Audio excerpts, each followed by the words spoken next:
Բանակցային սեղանը կապիտուլյացիայի սեղանի է փորձում վերածել Միացյալ Նահանգների ղեկավարը։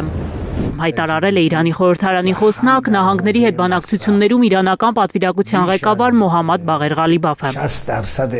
Իրանցի պաշտոնյան զգուշացրել է, որ իրենց նավահանգիստները շրջափակելով Վաշինգտոնը նպատակ ունի հասնել Իրանի կապիտուլյացիայի։ Մենք չենք ընդունում բանակցությունները սպառնալիքների ստվերի ներքո։ Անփոփոխ է Թեհրանի դիրքորոշումը։ Իրանցի դիվանագետները կմեկնեն Իսլամաբադ միայն երբ նահանգները համաձայնի առանց նախապայմանների բանակցությունների։ Հիմա երբ նահանգները շարունակում է իրենց ծովային շրջափակումը, հարձակվում է առևտրային նավերի վրա, խախտելով հրադադարի պայմանավորվածությունները, Թեհրանը չի կարող լուրջ ընդունել Միացյալ Նահանգների դիվանագիտության վերաբերյալ հայտարարությունները։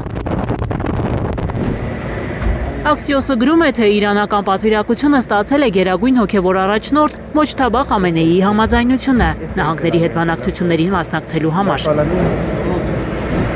Առնվազն 6 ամերիկյան ինքնաթիռ բեռնված կապի միջոցներով, ավտոշարությունների համար նախատեսված սարքավորումներով եւ օժանդակ նյութերով վայրեջք է կատարել Պակիստանի ռազմաօդային ուժերի Նուրխան ավիաբազայում։ Fox News-ը գրում է, որ նման ծավալի տեխնիկա տանում են ինչ-որ պետություն միայն նահանգների ղեկավարի այցերի ժամանակ։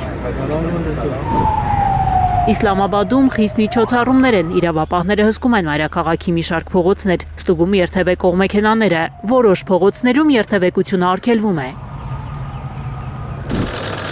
Մինչ անորոշ է արդյոք կկայանա ապրիլի 11-ին վերսկսված բանակցությունների երկրորդ ռաունդը, Թրամփը շարունակում է մեղադրել Իրանին բանակցությունները տապալելու եւ հրադադարը խախտելու համար։ Իր դժգոհությունը մեկ նախադասությամբ է True սոցիալական կայքում ձևակերպել ԱՄՆ ղեկավարը։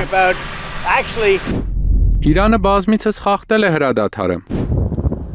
Իրանը հայտարարել է, որ իրենց ռազմածովային ուժերի աջակցությամբ մի տանկեր ճեղքել է Միացյալ Նահանգների շրջափակումը եւ վերսկսել շարժումը երկրի ներքին ջրերով։ Համենայն դեպս Թրամփը հավատացնում է, որ եթե իր օրոք գործարք լինի Թեհրանի հետ, խաղաղություն կլինի ոչ միայն Մերձավոր Արևելքում, այլև եվրոպական պետություններում։ Տարածաշրջանի երկրների եւ միջազգային հանրության ընդհանուր շահերից է բխում Հորմուզի նեղուցի բացվելը, հայտարարել է Չինաստանի նախագահ Սի Ցինփինը։ Հիմնականում Պարսից ծոցի պետություններից նավթ ներմուծող եւ այն աշխարհի ամենակարևոր էներգետիկ շնչուղիներից Հորմուզով անցկացնող Պեկինի էներգետիկ անվտանգությունը կարող է խարխլվել, եթե փակ մնա այդ նեղուցը։